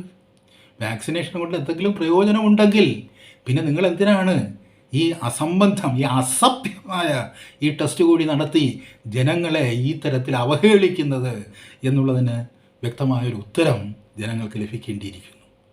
ഞാൻ കൂടുതലായിട്ടൊന്നും പറയുന്നില്ല. ഇന്ന് ഇതുകൊണ്ട് നിർത്തുകയാണ്. എന്ന് വെച്ചാൽ ഇന്നലെയും നിങ്ങളിത് ആവർത്തിച്ചു. 1,61,000 പേരെ നിങ്ങൾ ടെസ്റ്റ് നടത്തിയെന്ന്. എന്തിൻ്റെ ടെസ്റ്റ്? അതാണ് ചോദിക്കുന്നത്. ജനങ്ങളെ കൊല്ലാനുള്ള ടെസ്റ്റാണോ? ജനങ്ങളുടെ കഴുത്ത് മുറിക്കാനുള്ള ടെസ്റ്റാണോ? ഒരു കശാപ്പുകാരൻ്റെ ക്രൗര്യത്തോടെ നിങ്ങൾ 1,61,000 പേരുടെ കഴുത്തിൽ നിങ്ങൾ കുരുക്ക് മുറുക്കി എന്ന് പറയുമ്പോൾ നിങ്ങൾക്കുണ്ടാകുന്ന ആ ഉന്മാദമുണ്ടല്ലോ, ആ ഉന്മാദം ചരിത്രത്തിൽ ശിക്ഷിക്കപ്പെടുമെന്ന് ഞാൻ ആവർത്തിച്ച് പറഞ്ഞിട്ടുണ്ട്. കാര്യം വെച്ച് കഴിഞ്ഞാൽ ഇവിടെ കമ്മ്യൂണിസ്റ്റും കോൺഗ്രസും BJP ഒന്നും ഇല്ല. അതൊന്നുമല്ല ഇവിടെ പ്രശ്നം. ഇവിടെ പ്രശ്നം മനുഷ്യൻ്റെ ജീവനാണ്. അതുകൊണ്ടാണ് ഇവിടുത്തെ കോൺഗ്രസും കമ്മ്യൂണിസ്റ്റും BJPയും മാധ്യമവും ഒന്നും ഇക്കാര്യത്തെപ്പറ്റി, അല്ലെങ്കിൽ ഇവിടെ ഒരു പ്രതിപക്ഷം ഉണ്ടെങ്കിൽ പ്രതിപക്ഷത്തിന് സ്വാഭാവികമായിട്ട് ചോദിക്കാമല്ലോ, അല്ല ശൈലജ ടീച്ചർ നിങ്ങളല്ലേ പറഞ്ഞത് ഈ ആൻറ്റിബയോട്ടിക്സ് ടെസ്റ്റ് വേണ്ട, അത് കൊള്ളുകയില്ല എന്ന് പറഞ്ഞത്, നിങ്ങളിപ്പോൾ എങ്ങനെയാണ് അത് നടത്തുന്നത് എന്ന് ചോദിക്കാൻ ഇവിടെ പ്രതിപക്ഷം ഇല്ലല്ലോ, ഒരു BJP ഇല്ലല്ലോ. കാര്യം വെച്ച് കഴിഞ്ഞാൽ ഇവരെല്ലാം ഒരേ വ്യാപാരത്തിൻ്റെ പങ്ക് കച്ചവടക്കാരാണ് എന്നുള്ളത് കൊണ്ട്, ഇവരാരും മനുഷ്യൻ്റെ ജീവന് വില കൽപ്പിക്കുന്നില്ല എന്നുള്ളത് കൊണ്ട്, അധികാരത്തിൻ്റെ ഉന്മാദം എന്നുള്ളതിൽ കവിഞ്ഞ് മറ്റൊന്നും ഇവരെ ഭരിക്കുന്നില്ല എന്നുള്ളത് കൊണ്ട്, സീറ്റും വോട്ടും നേടി എങ്ങനെ ജനങ്ങളുടെ മേൽ കുതിര കയറാം എന്നുള്ളതിനെപ്പറ്റി മാത്രം ചിന്തിച്ചു കൊണ്ടിരിക്കുന്ന ഒരു ഭരണനേതൃ സമൂഹത്തെ സംബന്ധിച്ചിടത്തോളം ഇവിടെ നിങ്ങളുടെ കൊടിയുടെ അടയാളം ഏതായാലും നിങ്ങൾ ജനശത്രുക്കളായി മാറുകയാണ്. നിങ്ങൾ ഏത് പ്രത്യയശാസ്ത്രത്തിൻ്റെ പേരിലാണ് ഈ നാടകം കളിക്കുന്നതെങ്കിലും നിങ്ങൾ ജനങ്ങളുടെ ശത്രുക്കളായി മാറുകയാണ്. ജനശത്രു എന്നുള്ള നിങ്ങളുടെ ഈ ഒരു അവതാര രൂപം തീർച്ചയായും ചരിത്രത്തിൽ നിന്ന് നിലനിൽക്കുകയും ചോദ്യം ചെയ്യപ്പെടുകയും ചെയ്യും എന്ന് മാത്രം ഓർമ്മിപ്പിച്ചുകൊണ്ട് ഞാൻ ഇവിടെ അവസാനിപ്പിക്കുക.